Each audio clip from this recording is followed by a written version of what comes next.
Estamos de volta.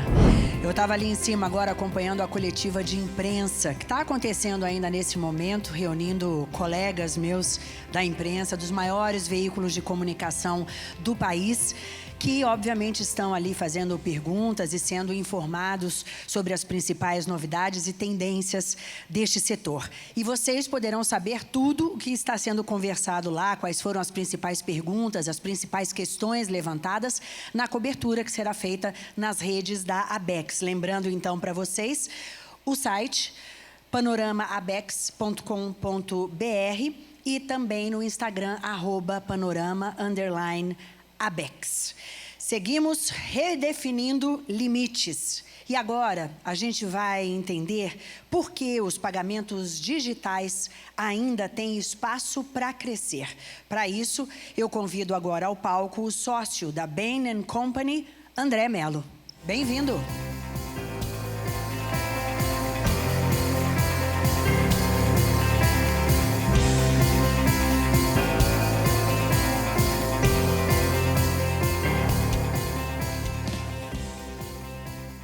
Muito obrigado. Bom dia a todos. Obrigado pela oportunidade de estar aqui. Vou me apresentar rapidamente. Meu nome é André Mello, sou um sócio da Bain, da prática de pagamentos. Tenho mais de 15 anos trabalhando no setor e nos últimos alguns anos tenho trabalhado junto com a diretoria na ABEX em vários dos temas que são aqui estratégicos para a indústria.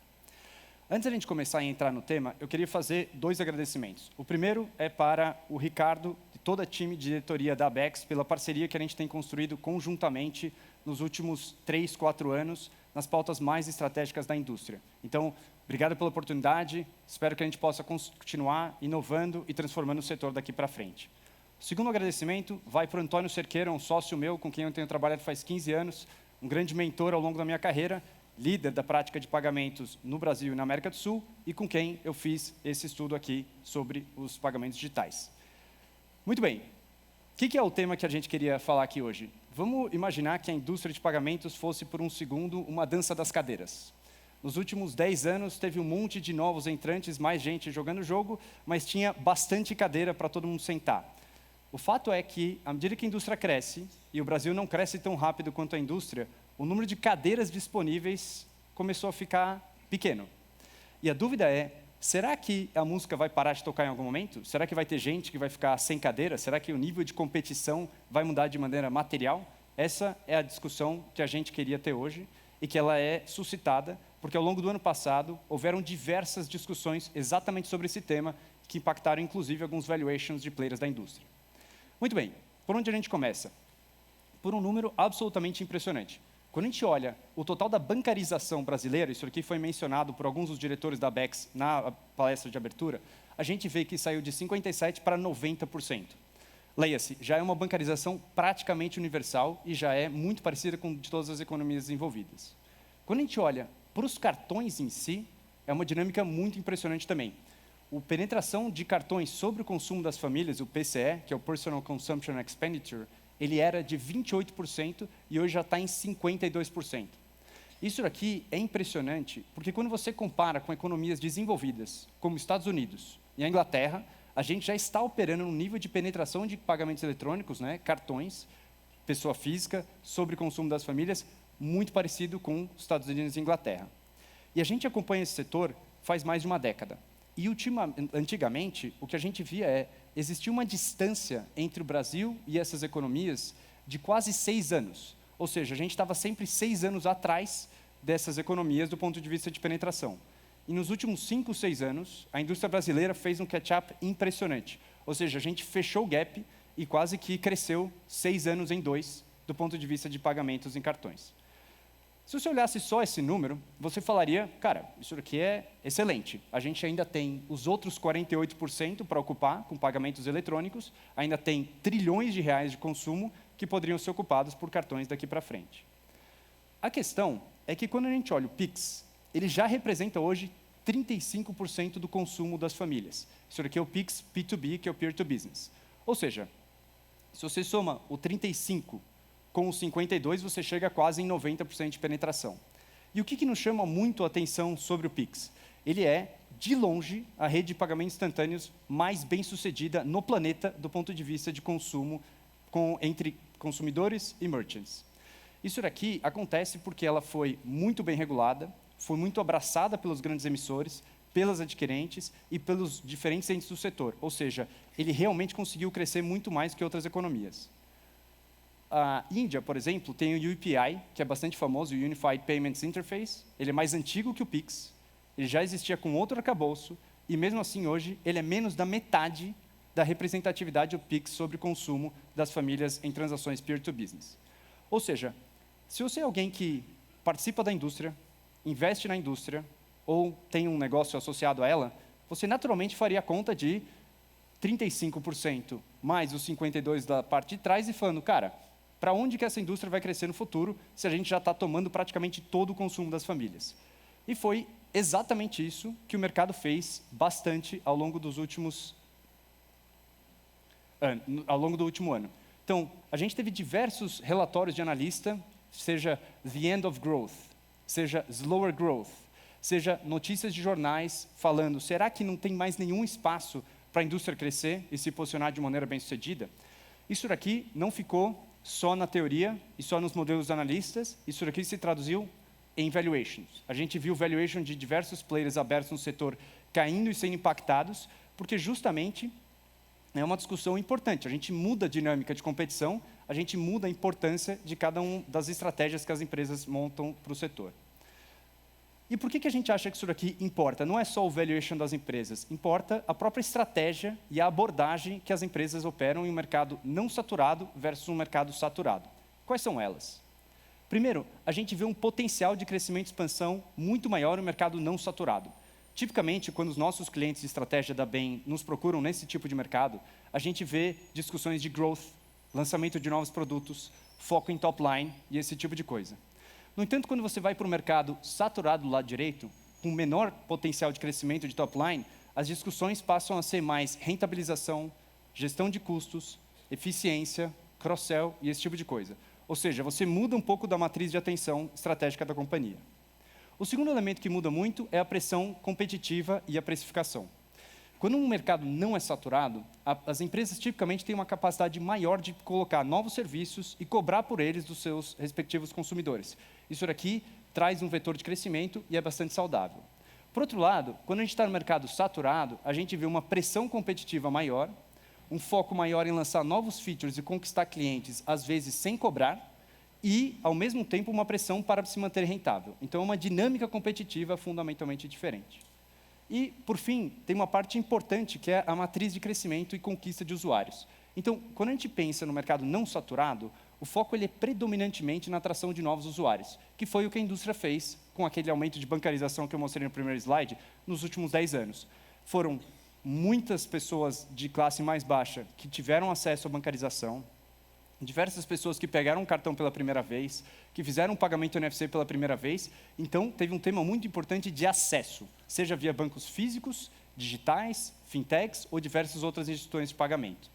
Quando a gente vai para o mercado saturado, a discussão é um pouco diferente. Ela já é mais um foco de retenção, redução de churn, cross-sell, maior engajamento e menos em conquista de mar aberto de novos clientes. Então, a discussão ela é importante não só sobre o impacto da indústria e quanto que valem as empresas dela, mas sim porque cada um de vocês, ao construir a indústria, provavelmente tem um set de iniciativas diferente, dado esse mercado diferente.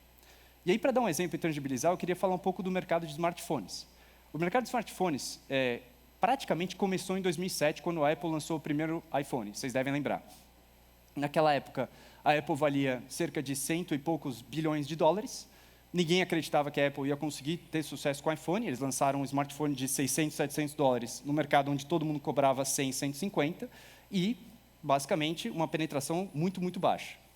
De lá para cá, quem dizia que a Apple não ia ser bem-sucedida errou com muita força, certo? Eles tiveram muito sucesso em crescimento de smartphones ao longo do tempo e não só no começo da estratégia cresceram bastante, como construíram estratégia ao redor disso. Então, o que eram os temas? Era fazer parcerias com operadoras de telefonia para vender mais, era entrar em novos países, era abrir mais lojas da Apple em diferentes lugares ao redor do mundo e por aí vai. À medida que o mercado saturou, que é onde a gente está agora, a discussão e a estratégia da Apple mudou junto. Hoje é muito mais em cross-sell, novos serviços, eles têm assinatura de iCloud, esse tipo de coisa, tem devices novos como o Apple Watch ou mesmo o AirPods. Então, como é que eu pego os clientes que já têm o meu device, e no nosso caso, o cartão, e como é que eu ofereço mais serviços ao redor disso para rentabilizá-lo? Isso daqui mostra que, por um lado, tem que mudar de maneira muito importante a estratégia da empresa. Mas, por outro, e o começo da apresentação fala um pouco disso, você poderia ficar preocupado e falar, olha, será que não tem mais valor? Eu acho que isso daqui a gente pode ficar tranquilo. A Apple, que valia 150 bilhões, hoje vale mais de 3 trilhões operando em um mercado saturado. Então, isso aqui não é necessariamente que não tem valor, mas sim que a maneira estratégica de atuar sobre o mercado é fundamentalmente diferente. Muito bem. Então, para responder essa pergunta de será que a gente de fato chegou na saturação ou não, a gente divide a discussão em 3 pedaços. A primeira parte é sobre o nível de saturação atual.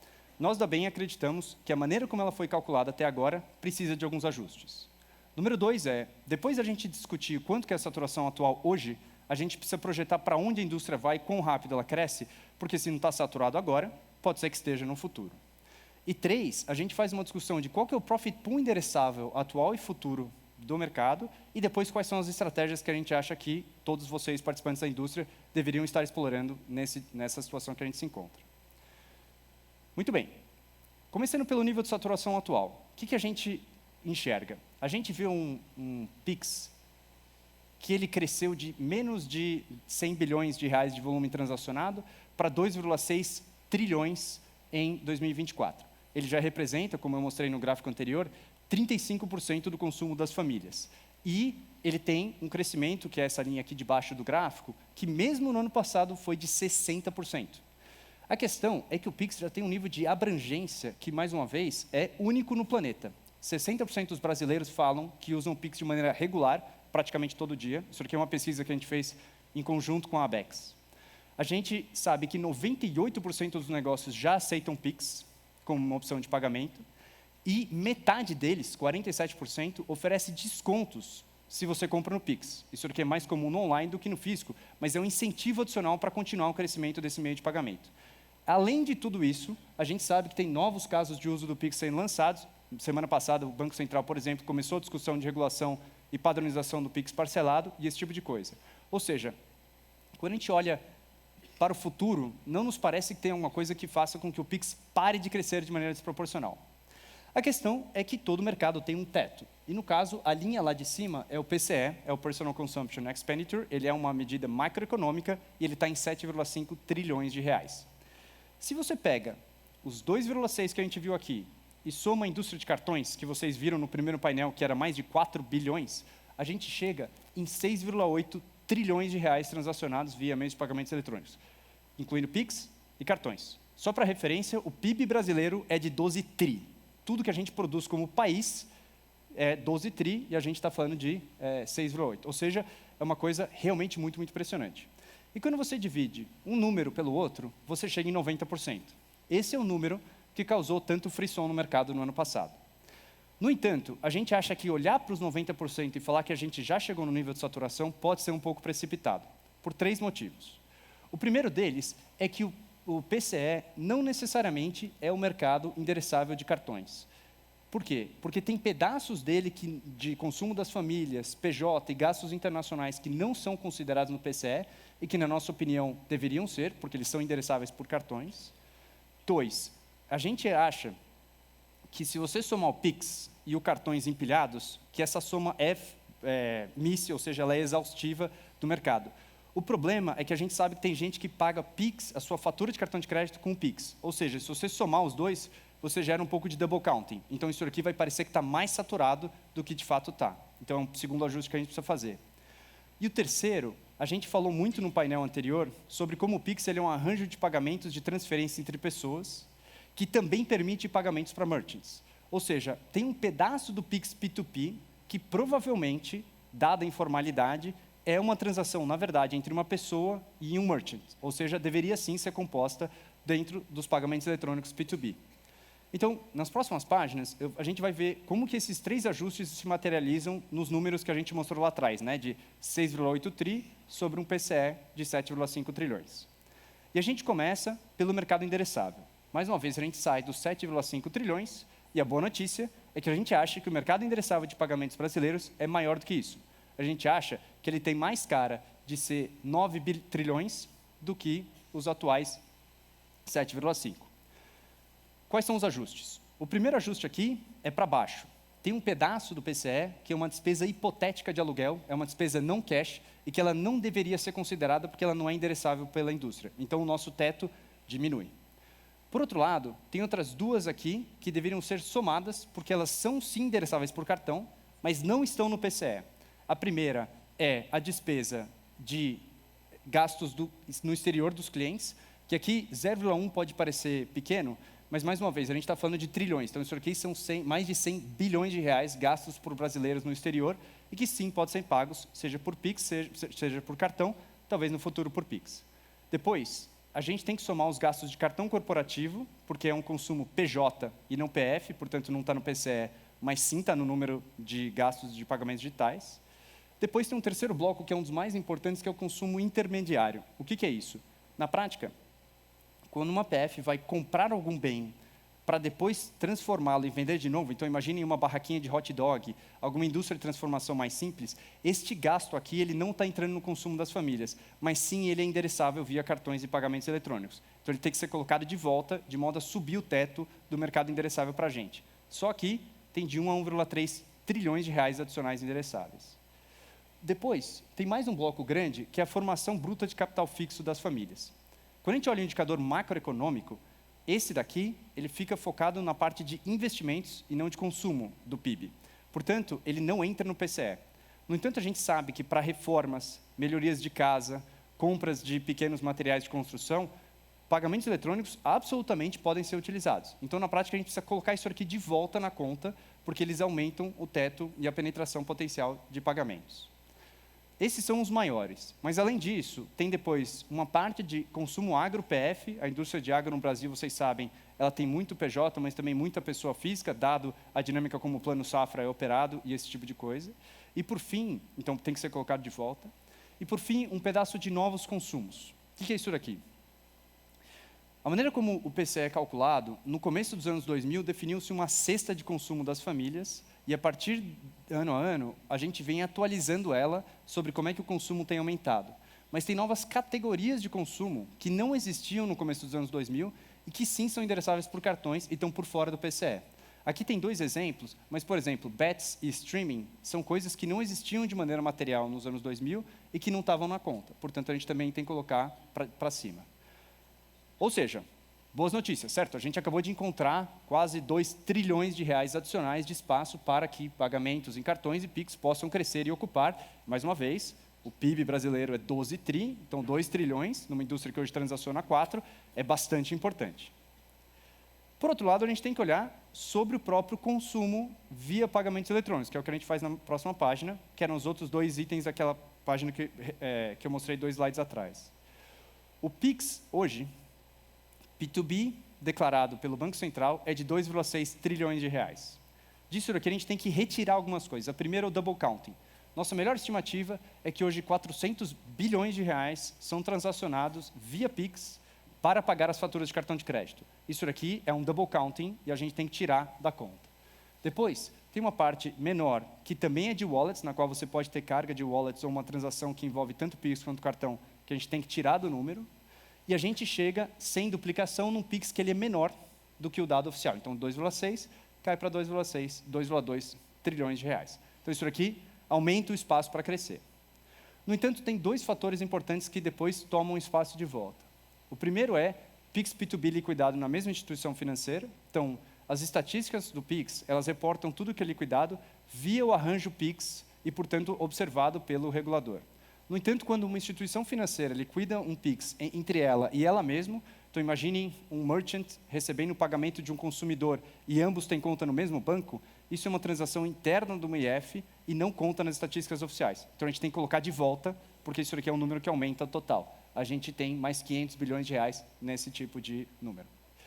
Por fim, tem um dos números que eu acho que é mais difícil de calcular e, na nossa experiência, que é a informalidade. Então, na prática, o que é isso daqui? São pessoas que estão aceitando Pix, dizendo que são consumidores, gerando o seu código QR Code ou uma chave aleatória para receber um pagamento e que, na verdade, pelos nossos controles e do Banco Central, parece que é um P2P, ou seja, peer-to-peer, e não, é uma transferência entre pessoas e não consumo. Isso daqui deveria ser considerado na conta. Nossa melhor estimativa é que isso daqui representa entre 600 bilhões de reais e 1 trilhão de reais de consumo, então é um número consideravelmente alto, que já existe via Pix. A gente acha que ele é P2P e, na verdade, é P2B. Ou seja, ele leva o nosso número para 3,3. Então, se no slide anterior a gente falou que o mercado total endereçável subiu de 7,5 para 9 alguma coisa, a ocupação do Pix também sobe. Então, a gente achava, olhando os números, que era 2,6, mas ela, na verdade, está mais perto de 3,3, 3,6, se a gente considera tanto a informalidade quanto esses outros fatores que eu comentei aqui na página. E aí, com toda essa mágica, onde que pousa o número? A gente sai de uma saturação pré-ajuste de 90% para uma saturação de 80% a 86%. Então, vocês poderiam falar, André, tudo bem, mas ainda é 80%, ainda temos um problema gigantesco, certo? Acho que a questão que a gente precisa tomar cuidado é que isso daqui é sobre uma base maior, de 9 trilhões de reais, e esses 20% de espaço de crescimento possível, eles representam quase 2 trilhões de reais adicionais. Então, isso daqui muda de maneira muito material a conta e o espaço da indústria para crescer, seja via cartões, seja via Pix.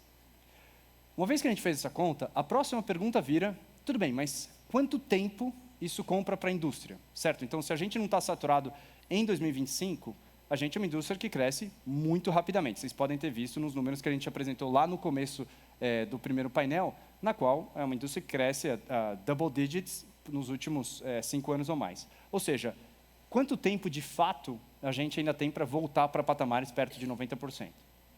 Para fazer isso, a gente precisa projetar a indústria, que é o que a gente fez na sequência. Isso daqui não é um exercício fácil, já fizemos em outros momentos no passado e temos alguns aprendizados. Então, essa projeção que vocês vão ver agora, ela considera inputs de alguns participantes do setor, então agradeço a todos aqueles que nos ajudaram, seja de bandeira, seja de emissores. Agradeço ao time de Advanced Analytics da Bain, que nos ajuda a computar esses números e rodar modelos de machine learning para chegar neles. E agradeço também a Bex, que nos ajuda com grande parte da numerologia.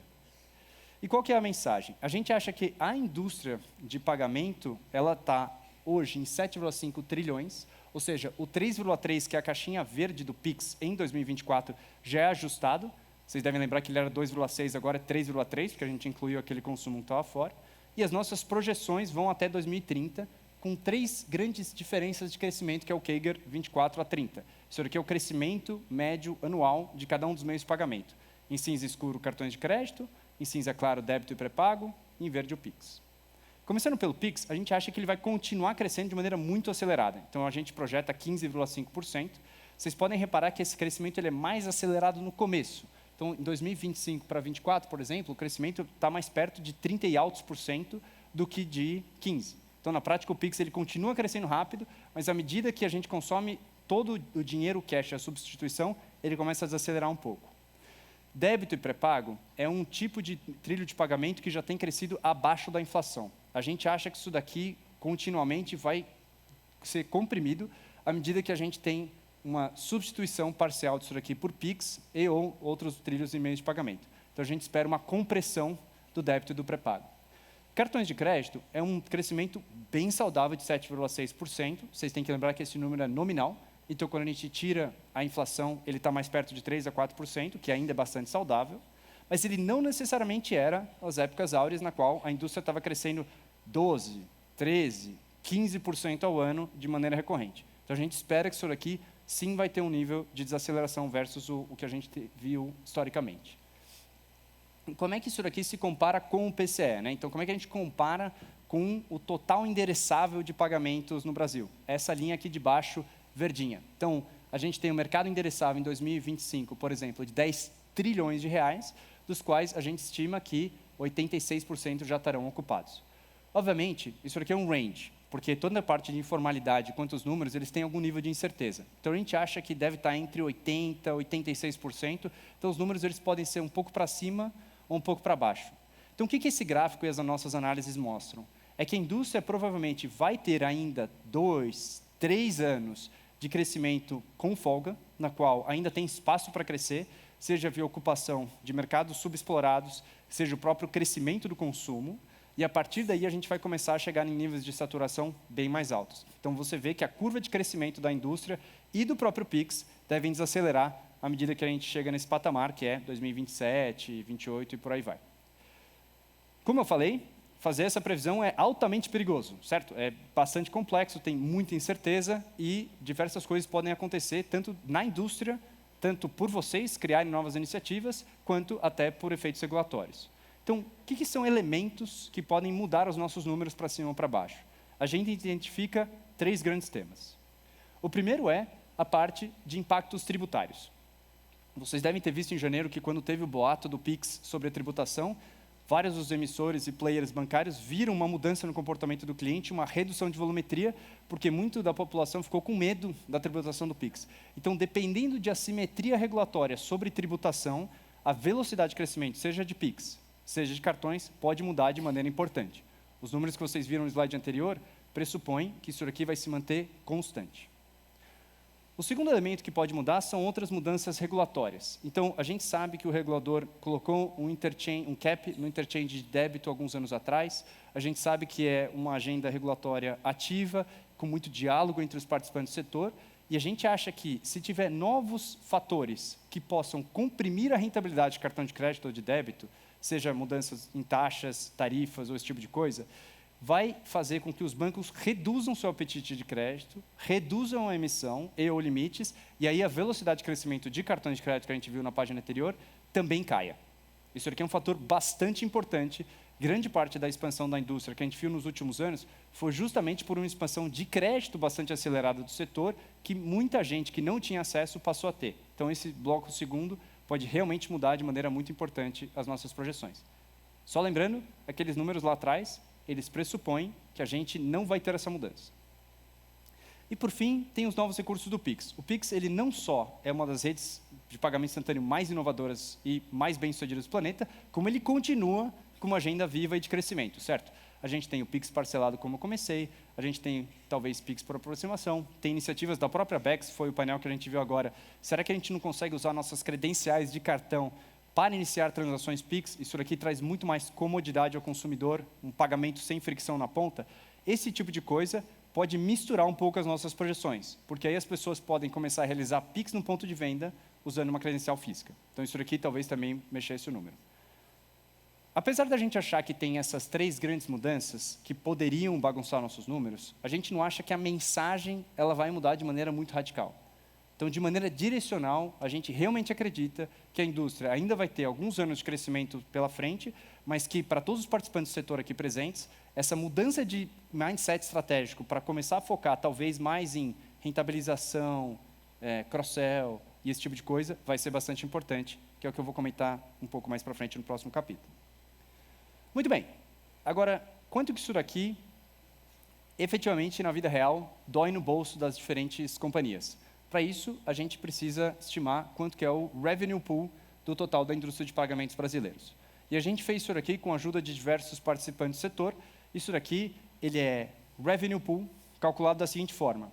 São todas as receitas, seja de tarifas, seja de juros, dos emissores, todas as tarifas das adquirentes, todas as tarifas das bandeiras, menos o custo do crédito, leia-se a PDD, mas não tem incorporado nesses números todos os custos administrativos, SG&A e custos fixos. Ou seja, isso daqui é um gross profit pool de 120 bilhões de reais, mais ou menos. Se a gente divide isso daqui sobre o volume total transacionado, nossa melhor estimativa é que a indústria ela captura um take rate, que é receita sobre volume, de 1,6%. Isso daqui ele é dividido de maneira muito desproporcional nos diferentes trilhos. Primeiro, em cartão de crédito, a gente estima um revenue pool de 101 bilhões de reais. O que está em verdinho escuro é a parte dos emissores, o que está em verde médio é a parte das bandeiras e o que está em verde claro é a parte das adquirentes. Se você olhar somente esse gráfico, você poderia falar, nossa, os emissores estão capturando gigantesca maior parte do valor. Mas o problema e o cuidado que a gente tem que ter é o capital alocado. O capital alocado dos emissores é bastante volumétrico, então quando você divide esta receita, já subtraída dos custos, e divide pela carteira de crédito, você frequentemente tem retornos que não são tão acima dos hurdle rates. Então, só para tomar cuidado que não é só importa em bilhões de reais, importa também a taxa de retorno sobre o capital empregado. Isso daqui é 101 bilhões de reais. O cartão de crédito ele tem sido mais protegido do Pix, porque ele tem programas de fidelidade, parcelamentos atrativos, cada vez mais features de segurança, features de transacionalidade, não só no ponto físico, mas no ponto de venda digital. Parte delas são coisas que a gente, junto com a Bex, tem proposto, seja o Click to Pay, seja outras coisas assim. Então, ele é mais resiliente versus pagamentos instantâneos. O débito e o pré-pago têm uma dinâmica um pouco diferente, porque ele é predominantemente composto pela taxa de intercâmbio, depois pela FIIs e adjacências e a parte de NetMDR e receitas com POS das adquirentes. E, por fim, o Pix. O Pix aqui, ele incorpora parte da receita do Pix, predominantemente de aceitação. A gente sabe que um pedaço importante do Pix é aceito via QR Code nas maquininhas, e que isso daqui, efetivamente, é uma receita importante, porque ela é uma margem interessante para as credenciadoras e adquirentes. Como que a gente espera que isso daqui vai evoluir ao longo do tempo, dada duas coisas? Primeiro, como evolui o volume transacionado, que é o que a gente viu algumas páginas atrás, e dois, como é que evolui o take rate, porque à medida que você tem um mercado um pouco mais competitivo, você vai ter menor capacidade de precificação, que é um pouco do que a gente falou, e, portanto, um take rate proporcionalmente que a gente espera um pouco mais baixo do que historicamente. Quando você faz a dimensão dessas duas coisas, tem uma notícia boa e uma menos boa. A notícia muito boa, e que é o título da nossa apresentação, é que ainda tem um baita espaço para crescer. A gente tinha visto um gross profit pool de 120 bilhões de reais. Em 2030, a gente acha que ele vai chegar em 170 bilhões de reais. Então, tem bastante valor adicional a ser capturado. Isso daqui é porque a volumetria de pagamentos eletrônicos vai continuar crescendo, e isso daqui ajuda o mercado e, portanto, faz com que tenha bastante valor a ser gerado por vocês e pelas respectivas empresas do setor. Por outro lado, o take rate, que lá atrás era de 1,6%, vai cair. Então, a gente espera que seja 1,3% versus o anterior. Isso daqui é notícia não tão boa. Por quê? Porque ele aponta para um mercado que vai ser um pouco mais competitivo, apesar de, mais uma vez, em um profit pool interessante e crescente. A outra parte, que é bem interessante notar, é que a dinâmica de distribuição de rentabilidade entre os diferentes elos vai ser diferente. A gente acha que no cartão de crédito ela vai continuar crescendo, suportada por aquela taxa de crescimento de 7,6% que a gente viu algumas páginas atrás, e por uma proposta de valor que todos os bancos, emissores, credenciadores e bandeiras vão continuar inovando, tenho fé em vocês, para efetivamente tornar o cartão de crédito um produto bastante atrativo para os consumidores brasileiros. Isso daqui significa que tem quase 50 bilhões de reais adicionais a serem capturados no mercado. Débito e pré-pago, a história é um pouco diferente. A gente teve diversas iniciativas, seja o débito sem senha, seja débito online, seja discussões de diferenciação dos trilhos de débito, mas fato é que a gente já vê uma desaceleração importante. Em um trilho que já está desacelerando, em um mercado mais competitivo, a gente espera que o gross revenue pool, de fato, diminua. Então, ele vai sair de 15 para 8 bilhões de reais. E, por fim, acho que é uma oportunidade e uma provocação que a gente queria fazer para a indústria. O Pix, ele é não só um pagamento instantâneo, gratuito para o consumidor, altamente beneficioso para a sociedade, como ele é uma oportunidade econômica importante para o ecossistema de cartões. A gente acha que o Pix pode crescer de 4 para 9 bilhões de reais de gross revenue para os participantes da indústria. A gente pintou na diagonal, porque quem pode capturar esse profit pool ainda é incerto. A gente tem diversos novos produtos surgindo. Pode ser o Pix Crédito, o Pix Parcelado, que vai levar dinheiro para os emissores. Pode ser aceitação de Pix nas maquininhas, que pode trazer para as adquirências, e por aí vai. Então, a gente acha que tem uma dinâmica interessante de exploração do trilho de Pix, que tem que ser muito propositiva com a indústria, e a gente sabe que a Bex já está se movimentando nesse sentido, certo? O painel que a gente viu anteriormente foi justamente como é que a gente ajuda o nosso consumidor a transacionar mais fácil com o Pix no ponto de venda usando o cartão, certo? Então, o que está por trás dessa discussão é essa crença de que há valor, sim, do Pix para a indústria, para capturar e para fazer essa discussão. Então, mais uma vez, para sumarizar, por um lado, é uma grande criação de valor, né? A gente sabe que tem mais de 50 bilhões de reais adicionais a serem criados, então a gente acha que tem espaço importante. Por outro lado, é um take rate que vai ser marginalmente menor do que o atual. E, portanto, a estratégia, a maneira de operar e o foco das empresas provavelmente tem que mudar também, que é o que eu vou falar um pouquinho na próxima página. Essa página aqui eu vou fazer com um pouco de calma, porque tem bastante informação. Eu vou começar, como é que ela está estruturada? São 3 colunas, são os diferentes players do setor, são grandes macro-iniciativas ou pilares estratégicos que a gente acredita que são importantes, e a gente separou em P2B, que é para consumidores, e B2B, que é para PJs ali embaixo. O que a gente acha que são temas que são muito importantes e caros, estratégicos para cada um dos elos. Eu vou começar pelos emissores. A primeira é uma discussão de principalidade. A principalidade é um tema que já vem sido falado há alguns anos na indústria, mas ela se torna mais importante à medida que a discussão é menos sobre conquistar mais clientes, e sim conquistar e crosselar os clientes que você já tem. Então, isso aqui se torna mais importante. Acho que um tema importante é que não precisa ser a principalidade bancária completa. Os grandes bancos têm, muitas vezes, a principalidade bancária. Mas tem diversos players, instituições de pagamento, que conseguem uma principalidade muito saudável dentro do seu setor. Os bancos de varejistas, por exemplo, têm principalidades importantes dentro do ecossistema. Então, se você é um varejista, você pode ter uma principalidade do gasto on us de maneira importante. Então, isso aqui é como é que eu engajo, crosselo e conquisto o meu cliente para eu ter um pedaço um pouco maior do bolso dele. Número 2 é uma discussão de carteira financiada. O cartão de crédito, 20 anos atrás, era pago por uma fatura em papel, majoritariamente em lojas físicas ou em agências, e com uma opção de parcelamento extremamente limitada. Você podia parcelar a fatura, pagar o rotativo ou pagar ela em cheio. Hoje em dia, a gente tem inúmeras outras maneiras que os clientes podem se financiar. Isso aqui foi muito uma inovação, tanto das fintechs, quanto algo que os grandes bancos têm lançado de maneira recorrente. Isso aqui são Pix no cartão, parcelamento de compras individuais, experiências digitais que permitem ao cliente parcelar a fatura, parcelamento de saldo total. Então, cada vez mais, é mais fácil para o cliente resolver os seus problemas financeiros de curto prazo via cartão de crédito. Essa agenda, ela é desproporcionalmente importante para a receita e rentabilidade da indústria, e ela é cada vez mais digital. Então, ela realmente precisa estar integrada na parte digital dos emissores e dos diferentes players. E, por fim, tem uma parte de estreitar vínculo com demais serviços financeiros. Isso aqui é um papo meio de consultor, então tentar traduzir. O cartão, cada vez mais, ele se integra melhor na proposta de valor ampla do banco e do relacionamento com o consumidor, seja via programas de fidelidade integrados, seja via benefícios cruzados entre, se você tem um tanto de investimentos, você tem isenção de anuidade, seja transações cruzadas entre Pix e cartão de crédito, e por aí vai. Ou seja, o cartão de crédito que antes era distribuído como um plastiquinho, hoje ele é um ponto de interação importante do banco com o consumidor e que, lembrando, é o ponto de maior frequência comparado com outras coisas. Então, isso aqui é como é que cada um dos players consegue pegar os cartões e aproximar a proposta de valor deles junto com o resto dos serviços financeiros. Como é que eu dou benefícios para o meu cliente se ele gasta mais comigo, engaja mais e usa mais o meu cartão. Vou passar agora um pouco para as bandeiras. As bandeiras têm uma agenda muito inovadora e recorrente aqui no Brasil de manter o diferencial competitivo e a proposta de valor de cartões. Isso daqui é toda uma gestão de risco, que, como o Tangione falou um pouco mais cedo, teve uma importante redução da fraude nos últimos anos na indústria de cartões. Tem inovações, seja pagamento por aproximação em NFC, seja a própria discussão do Pix na credencial de cartão, seja novas meias de aceitação online como Click to Pay. Então, para as bandeiras, tem toda uma agenda de como é que eu pego o produto core e torno ele cada vez mais sem fricção, cada vez mais eficiente e fácil de usar para os clientes. Então, isso aqui é uma parte estratégica que a gente acha absolutamente essencial. E, por fim, para as credenciadoras, tem 2 temas. O primeiro é oferecer serviços de valor agregado. E aqui eu vou fazer o paralelo com a Apple.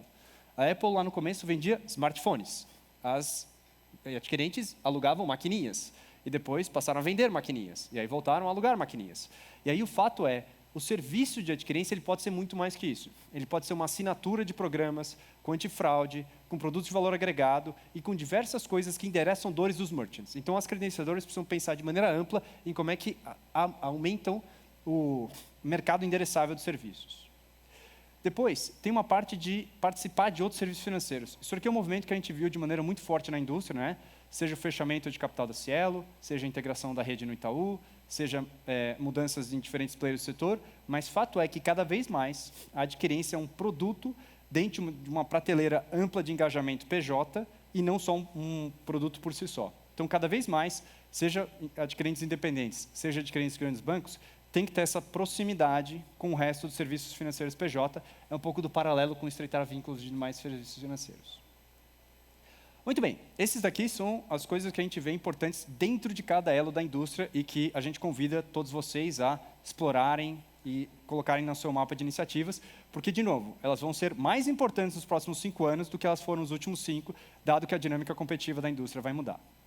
E o que são temas cross, que a gente acha que são praticamente condição sine qua non de operação estratégica para todos os participantes do setor? 3 coisas.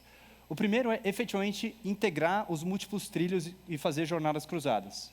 Eu sei que a maior parte de vocês já está fazendo, mas Pix, junto com cartão, mecanismos diferentes de iniciação de pagamentos, credenciais mais simples de você pagar, seja no ponto de venda físico, seja no digital, vão se tornar cada vez mais importantes. Olhando nos números que a gente viu lá atrás, o Pix vai crescer mais do que cartões nos próximos anos, ele vai abrir uma oportunidade de mais de 5 bilhões de reais de profit pool, sem contar um profit pool adicional de crédito que pode ser feito em cima dele. Então, abraçar isso daqui, criar soluções multitrilho, a gente acha que é uma iniciativa que a indústria inteira deveria buscar.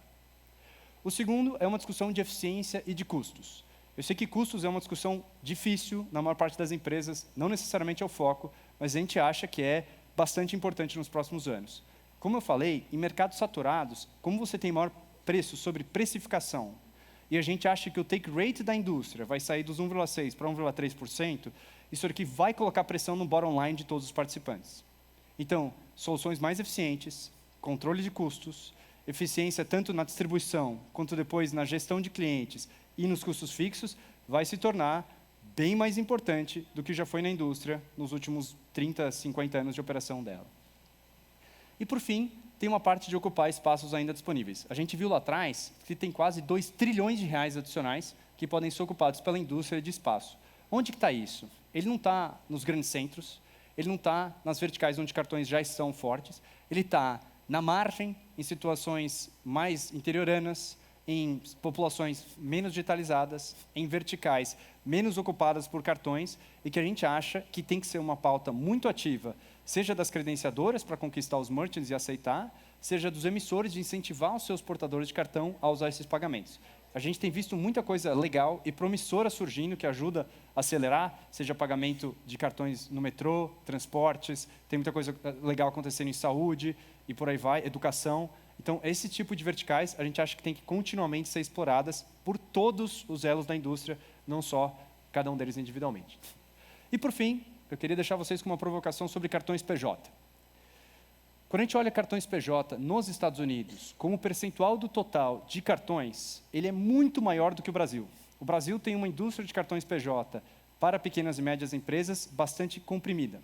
Então, aqui é um mercado complexo, porque a gente sabe que a taxa de juros brasileira é alta, é difícil para um merchant pequenininho se financiar com cartão de crédito, mas fato é que é uma situação onde você pode pagar digitalmente, com uma credencial segura, com opções diferentes de parcelamento ao longo do tempo, e que a gente acha que é uma oportunidade do setor. A gente já trabalhou no passado com a Bex para fazer essa discussão, mas achamos que ainda tem oportunidade na indústria de crescimento e exploração dessa parte de cartões PJ. Pessoal, era isso que eu tinha para hoje. Eu acho que a resposta da pergunta é: tem espaço para crescer, sim. Tem muita oportunidade a ser conquistada, tanto nos trilhos atuais, quanto nos novos trilhos de cartão. E achamos que tem uma agenda estratégica diferente da que foi usada nos últimos 10 anos, que deveria ser explorada. Convido vocês também a participar com a gente desse estudo. Isso daqui a gente construiu junto com a Bex, mas se vocês tiverem input sobre os números, sobre as projeções, dúvidas sobre as nossas premissas, a gente fica, eu e o Antônio Cerqueiro, super à disposição, e em discussões estratégicas ou qualquer coisa assim também ficamos à disposição. Então, mais uma vez, obrigado a todos.